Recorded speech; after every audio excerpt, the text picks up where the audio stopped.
चलिए दोस्तों, आज हम बात करेंगे यूपीएस और एनपीएस के बारे में। एकदम ऑथेंटिक आपके पास ले आऊँगा, कौन-सा आपको चूज़ करना है, कौन-सा नहीं करना है, बाकी आपकी इच्छा है। ये देखिए, भारत सरकार का जो नया गज़ेट निकला है, उसमें एक जगह पे क्लियरली लिखा हुआ है 25 वर्ष। इस चीज़ को किसी ने नहीं बताया। 25 वर्ष की न्यूनतम आवश्यक सेवा अवधि के पश्चात शिक्षा सेवानिवृत्ति के मामले में जो शिक्षा में जाएगा, यदि सेवा अवधि अधिवर्षीयता तक जारी रहती है तो अगर आपकी सेवा जारी रहता है तो उस तारीख से जब ऐसा कर्मचारी अधिवर्षीयता प्राप्त कर लेता है, मतलब आपका नॉर्मल जो भी सुपरनेशन का एज होगा उसी एज से आपको पेंशन की प्राप्ति होगी। तो चलिए, इस चीज़ को हम क्या करेंगे, अच्छे सरल में समझेंगे। इंग्लिश में हम इनमें लिख दिया, इन केस ऑफ उसका इंग्लिश वर्जन भी है। इसमें बोल रहा है क्या, अगर कोई कर्मचारी 25 साल की न्यूनतम सेवा पूरी करने के बाद स्वेच्छा सेवानिवृत्ति लेता है तो उससे मिलने वाली पेंशन या निश्चित भुगतान तभी से शुरू होगा जब उसकी सामान्य सेवानिवृत्ति या सुपरनेशन होनी थी।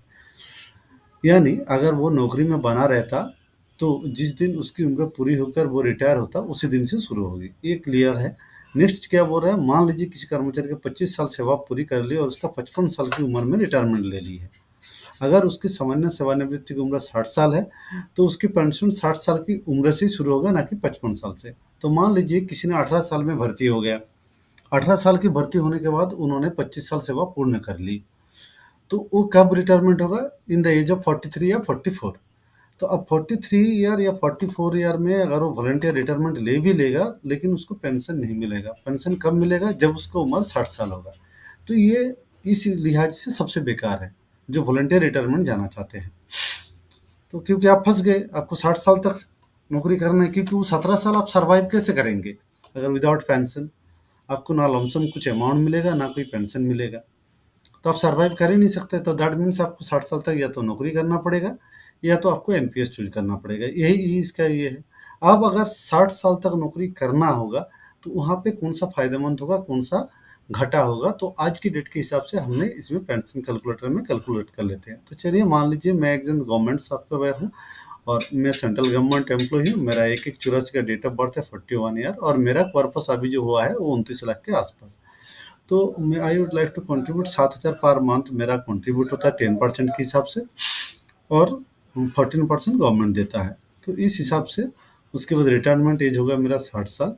उसके बाद age of retire I want to withdrawal my amount. ये 75 साल में भी आप ले सकते हो, लेकिन आप 60 साल ही मानेंगे क्योंकि जिस दिन से रिटायर होंगे। और एनुअल इंक्रीज इन कंट्रीब्यूशन तो हमारे क्या है, 4% के आसपास इसमें इंक्रीज होता है, 5% नहीं। 2 बार डीए मिलता है, 2 to 4% के आसपास। हाँ, 5% मान लीजिए, साथ में एक इंक्रीमेंट भी मिलता है तो 5% मिल जाता है। 3% इंक्रीमेंट मिल जाता है और 4% डीए मिल जाता है। तो एक्यूमुलेट लमसम 5% हम कर लेते हैं। तो हम क्या एन्युइटी चाहते हैं, 40% एन्युइटी लेना चाहते हैं। जो टोटल कॉर्पस होगा उसका 60% हमें मिल जाएगा, 40% पेंशन के रूप में हमें मिलेगा। तो इसका रेट ऑफ इंटरेस्ट हम 7% मान लेते हैं। तो इस हिसाब से हम इसको कैलकुलेट करके देखते हैं तो हमारे कितना पैसा बन रहा है। ये देखिए, इस हिसाब से अगर हम कैलकुलेट करेंगे तो हमारा टोटल कॉर्पस बन रहा है 2,06,74,933 रुपये आज के अमाउंट के हिसाब से। 2026 में पे कमीशन होगा।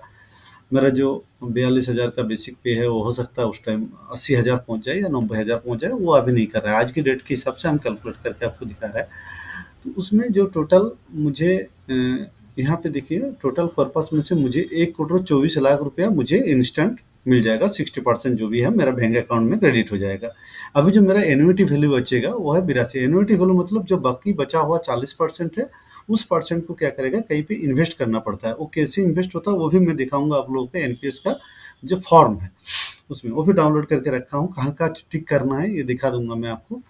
तो यहाँ पे अगर आप देखेंगे, योर पेंशन पर्पस से रिटायरमेंट होगा 2,06,00,000 रुपए के आसपास। उसमें से 1,24,00,000 आपको दे दिया जाएगा और 82,70,000 के आसपास लमसम आपका एन्युइटी में रहेगा। और मेरा इस हिसाब से जो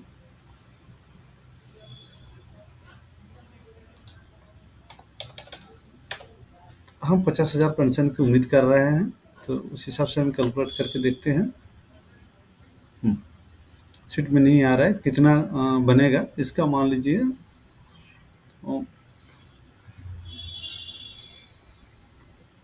ये हो गया। इनक्रीज मंथली कंट्रीब्यूशन 932 रुपये करके पर साल इसमें थोड़ा सा इंक्रीज होता रहेगा। तो चलिए, वो तो बाद की बात है।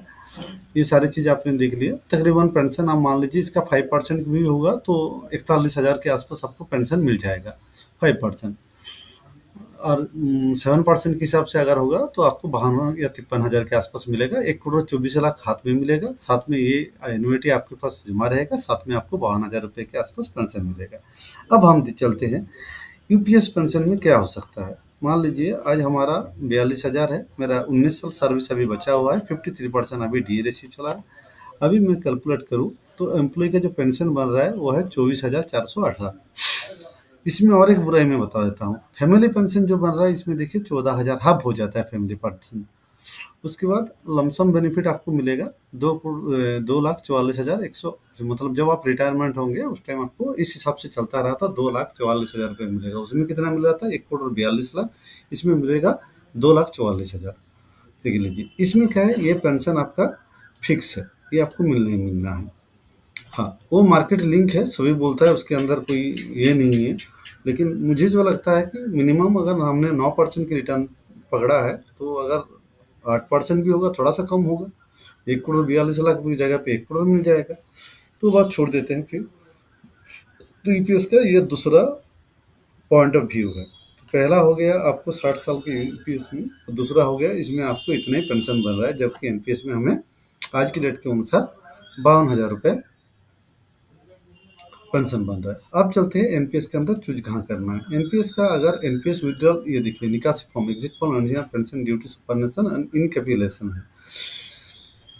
इस हालत में आपको क्या करना पड़ेगा, यहाँ पे देखिए आपको सेक्शन जो डी है, यहाँ पे सब्सक्राइबर एन्युइटी डिटेल्स, आप सिलेक्ट द एन्युइटी प्रोवाइडर, कहाँ पे आप ये जो बचा हुआ पैसा, जो आपके पास 80 लाख रुपया बच रहा है, उस पैसे को कहाँ आप इन्वेस्ट करना चाहते हो, ये आप यहाँ से टिक कर सकते हो, पहली बात। दूसरी बात, यहाँ पे आपको सिलेक्ट करना है, ये चीज़ को सिलेक्ट करना बहुत ज़्यादा जरूरी है। मान लीजिए कि आपने एन्युइटी फॉर लाइफ को चीज़ किया है, तो इसमें क्या हो सकता है, आपका पेंशन आपको जितना बन रहा है उसके बाद जब डेथ हो जाएगा सारे पैसा गवर्नमेंट ट्रेजरी में चला जाएगा, फर्स्ट। लेकिन इसमें पेंशन ज़्यादा बनेगा। दूसरा ऑप्शन जो है annuity for life with return और परचेस प्राइस ऑन डेथ, मतलब एन्युइटी क्या होगा, मुझे जितना पेंशन मिलना है मिलता रहेगा, उसके बाद जो बच्चा कुचा पैसा डेथ के बाद रिटर्न हो जाएगा। दूसरा वाला पॉइंट है। तीसरा वाला पॉइंट क्या है, एन्युइटी पेएबल फॉर लाइफ, मुझे पूरी लाइफ एन्युइटी मिलता रहेगा, 100% annuity payable to spouse on death. जब मेरा डेथ हो जाएगा तब मेरा 100% जितना भी एन्युइटी है मेरे स्पाउस को, मतलब मेरी पत्नी के पास चला जाएगा। तो ऐसे सारे जो पॉइंट ऑफ व्यू है, तो मैं बोलूँगा सेकंड नंबर पॉइंट को इसमें चूज करने से सबसे बढ़िया है, या चाहे तो आप थर्ड पॉइंट को भी चूज कर सकते हैं। तो ये सारी चीज़ देखने के बाद हमें जो लग रहा है, यूपीएस और एनपीएस के बीच में जो फ़र्क है ये आप लोगों को जानना बहुत ज़्यादा ज़रूरी है। और ये थोड़ा-सा और समझदारी लेके, उस टाइम समझदारी लेने के बाद आप इस पॉइंट ऑफ व्यू के चूज़ कर सकते हैं। तो अभी फ़िलहाल मुझे जो लगा है, मैं यूपीएस चूज़ करने वाला नहीं हूँ, मैं एनपीएस चूज़ करने वाला हूँ। ओके, तो चलिए वीडियो अच्छा लगे तो लाइक कर देना, अगर इन्फॉर्मेटिव लगे तो मुझे सब्सक्राइब कर लीजिएगा। Thank you.